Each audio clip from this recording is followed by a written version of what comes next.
ya. Masih banyak sebenarnya kekacauan ya di dalam berhukum ini di tengah-tengah umat Islam. Ya. Mungkin contoh yang mudah yang ingin saya sampaikan ya, riba misalnya. Riba itu kan hukumnya jelas haram, ya, nggak ada keraguan di kalangan para ulama. Tapi kan di hampir seluruh negara riba itu menjadi sesuatu yang wajib bagi bank itu untuk memberikan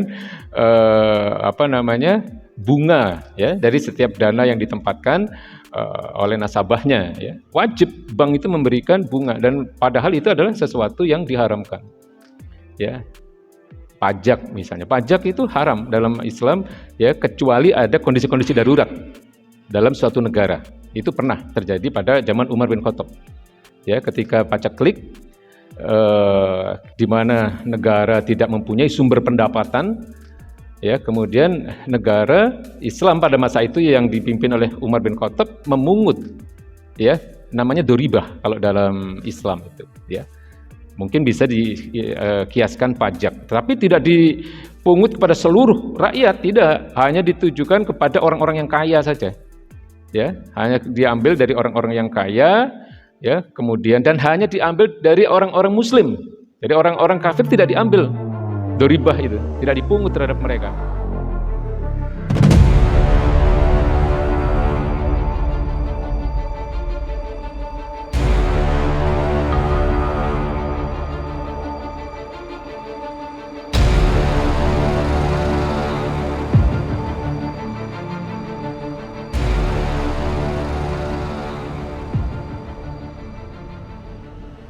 Nah, di dalam surat Al-Maidah ya ayat 44, 45 dan 47 itu ada ayat yang yang diakhiri dengan kalimat yang hampir sama.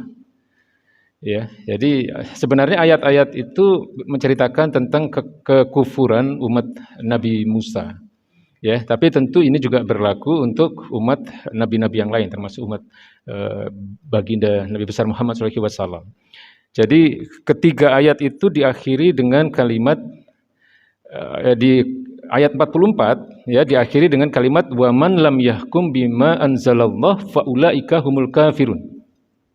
Barang siapa tidak berhukum kepada hukum-hukum Allah Subhanahu wa taala, maka mereka termasuk orang-orang yang kafir. Kemudian di ayat yang ke-45 akhir dari ayat itu berbunyi wa man lam yahkum bima anzalallah faulaika humul fasikun.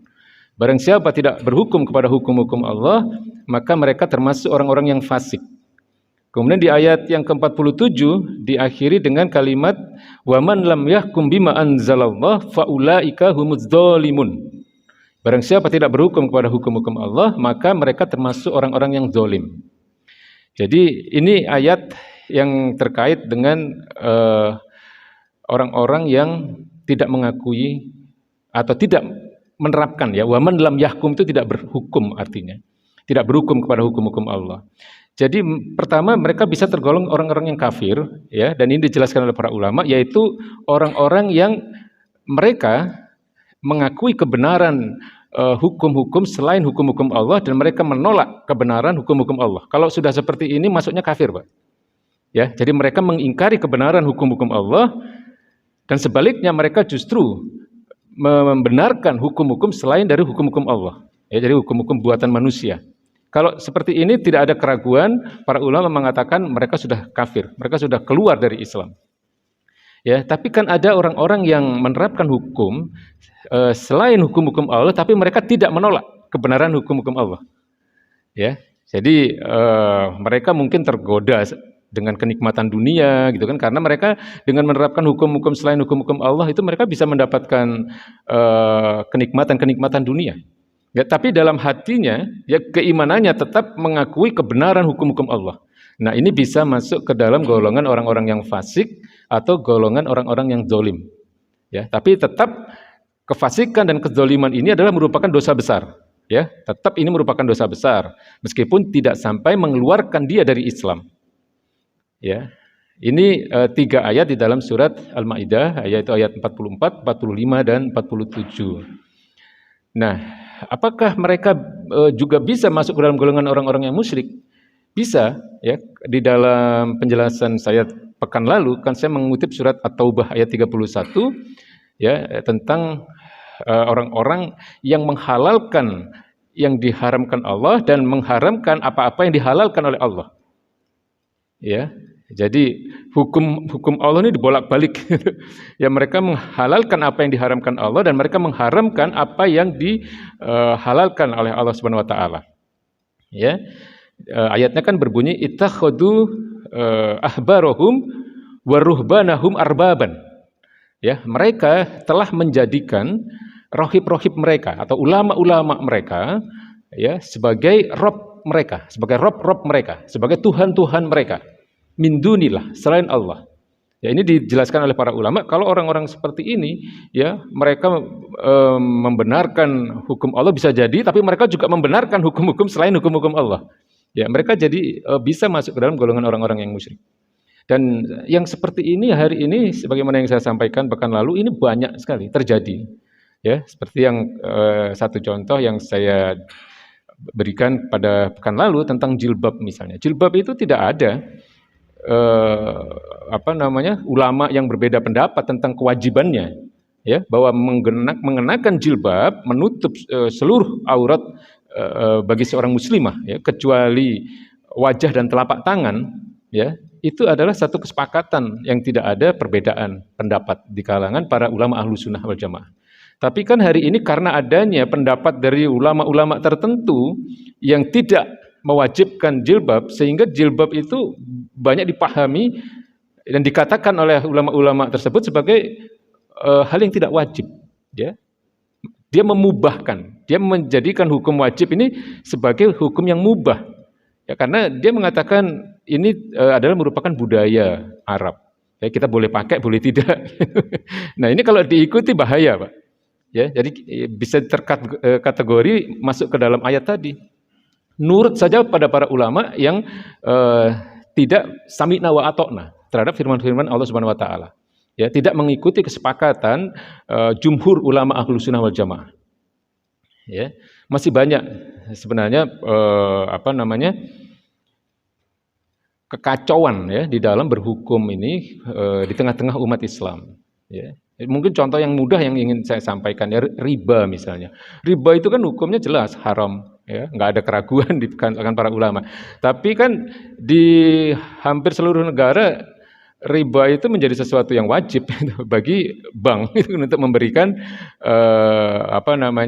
bunga ya dari setiap dana yang ditempatkan oleh nasabahnya ya. Wajib bank itu memberikan bunga dan padahal itu adalah sesuatu yang diharamkan. Ya. Pajak misalnya, pajak itu haram dalam Islam ya kecuali ada kondisi-kondisi darurat dalam suatu negara. Itu pernah terjadi pada zaman Umar bin Khattab. Ya, ketika pacaklik di mana negara tidak mempunyai sumber pendapatan ya, kemudian negara Islam pada masa itu yang dipimpin oleh Umar bin Khattab memungut ya, namanya doribah kalau dalam Islam itu ya. Mungkin bisa dikiaskan pajak, tapi tidak dipungut kepada seluruh rakyat, tidak, hanya ditujukan kepada orang-orang yang kaya saja. Ya, hanya diambil dari orang-orang yang kaya, ya, kemudian dan hanya diambil dari orang-orang muslim. Jadi orang-orang kafir tidak diambil doribah itu, tidak dipungut terhadap mereka. Ya. Karena negara tidak mempunyai dana di Baitul Mal ya, tidak memiliki dana untuk diberikan kepada orang-orang yang memang menjadi kewajiban negara untuk memberikan kebutuhan dasar mereka. Jadi orang-orang miskin, orang-orang janda-janda yang sudah kehilangan suaminya, ya mereka itu menjadi beban negara Pak kalau dalam hukum Islam ya. Nah, pada saat itu negara yang dipimpin oleh Umar bin Khattab ini mengalami kesulitan panen. Ya, kegagalan panen hampir seluruh negeri sehingga negara tidak memiliki kemampuan untuk memberikan kebutuhan ya, memenuhi kebutuhan dasar rakyatnya sehingga negara memutuskan untuk mengambil doribah ya, yang diambil dari orang-orang kaya saja dan hanya diambil dari orang-orang muslim saja. Tapi hukum asalnya pajak itu haram sebenarnya ya, tapi kan hari ini yang terjadi pajak itu menjadi sesuatu yang wajib. Ya kan? Hampir di setiap aktivitas kita ya dikenai pajak. Ya. Ya sekali lagi bahwa ini ya memang harus kita hadapi ya karena kita hidup di zaman yang seperti ini. Jadi demikian ya Pak Ustadz Jailani ya. Jadi bisa berbeda-beda status orang yang tidak menerapkan hukum-hukum Allah atau tidak mengimani kebenaran hukum-hukum Allah. Ya, tergantung latar belakangnya atau motivasinya. Ya, kalau dia mengakui kebenaran hukum-hukum selain hukum Allah dan menolak kebenaran hukum-hukum Allah, dia masuk ke kategori kafir, ya, karena dia menolak ayat-ayat Allah. Tapi kalau dia masih mengakui kebenaran hukum-hukum Allah, tapi dia ada hal-hal tertentu yang menyebabkan kemudian dia menerapkan hukum-hukum selain hukum-hukum Allah, dia bisa masuk ke dalam orang-orang yang fasik atau zolim. Ya, dan dia bisa musyrik juga. Kalau dia ya hukum Allah dibenarkan, hukum buatan manusia dibenarkan juga, ya bisa kena ayat yang At-Taubah 31 tadi, ya. Dia hanya nurut terhadap apa yang disampaikan ulama-ulama tertentu yang di dalam ayat itu disebut dengan ahbarohum waruhbanahum, ya rohib-rohib mereka. Karena memang ayat itu berbicara tentang orang-orang Yahudi dan Nasrani.